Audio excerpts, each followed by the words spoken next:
మిమ్మల్ని అందరిని ఉద్దేశించి డాక్టర్ కృష్ణారాయణ చౌదరి గారు 2 మాటలు చెప్పాల్సిన కోరుతున్నాం.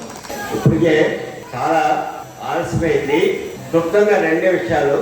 2004-09 ఆ టైంలో రాజశేఖర్ గారి నాయకత్వంలో ఒక ఎమ్మెల్యే ఉద్యోగం ఇవ్వడం జరిగింది. నాకు అది ఉద్యోగంగా భావించానండి. 123 ఎకరాల స్టేట్లు ఎకరాలు ఏంటి ఇక్కడ చేయడం జరిగింది. దురదృష్టం ఏంటంటే నేను కన్న కళ నెరవేరలేదు.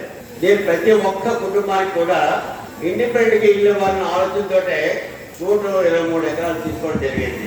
55 ఎకరాలు మెరక దిగిపోయిన తర్వాత రాజశేఖర్ గారు తట్టుకుంటే మిగతాది కూడా మెరక వేసి అంతకుముందు ఎలాగైతే ఇండిపెండెంట్గా ఉన్నారో అది కూడా ఇచ్చే కార్యక్రమం చేసేవాడిని. ఒక్క విషయం ఇక్కడ ఇప్పుడే కాలాతీతమైంది.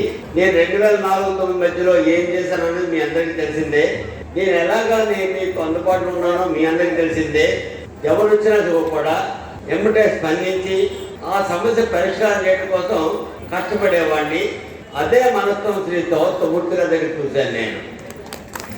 అంచేత నాకైతే నేనైతే 2009 తర్వాత రాజశేఖర్ గారు చనిపోయిన తర్వాత కూడా డబ్బు రాజకీయం వచ్చిన తర్వాత నేను ముందుకు రావడం జరగలేదు. కానీ రాజశేఖర్ గారి తర్వాత మళ్ళీ జగన్మోహన్ రెడ్డి గారే ప్రతి ఒక్కరికి ఇండిపెండెంట్ ఇల్లు ఉండాలని అక్కడ మేడపాడు దగ్గర ఇన్ని ఎకరాలు తీసుకొని ఒక్కొక్కరికి ఇల్లు ఇవ్వడం జరిగింది. రాజశేఖర్ గారు ఒకడు గుర్తుకేస్తే ఈ 2 గుర్తుకేస్తున్నాడు. జగన్మోహన్ రెడ్డి గారు 2-4 వేస్తున్నారు. ఆయన మళ్ళీ ముఖ్యమంత్రిగా మనకు గెలిపించుకోవడానికి ప్రతి నియోజకవర్గంలో కూడా మనం వైఎస్ఆర్సీపీ ఓటు వేయాలి.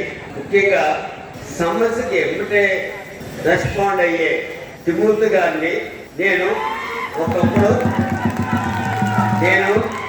ఎలా రెస్పాండ్ అయ్యేవాడినో అదే రెస్పాండ్ అవుతుంది చూసి నేను మనస్ఫూర్తిగా తిమ్మూర్తి గారు గెలవటానికి మనందరూ కూడా కష్టపడి పనిచేయాలని ఆయన ఇక్కడ నుంచి ఎమ్మెల్యే గెలిపించి మళ్ళీ మనం మంత్రిగా ఆయన్ని ఇక్కడ తీసుకుని వచ్చే కార్యక్రమంలో అందరూ కష్టపడి పనిచేయాలని కోరుకుంటూ నాకు ఈ అవకాశం ధన్యవాదాలు తెలియజేస్తున్నాను.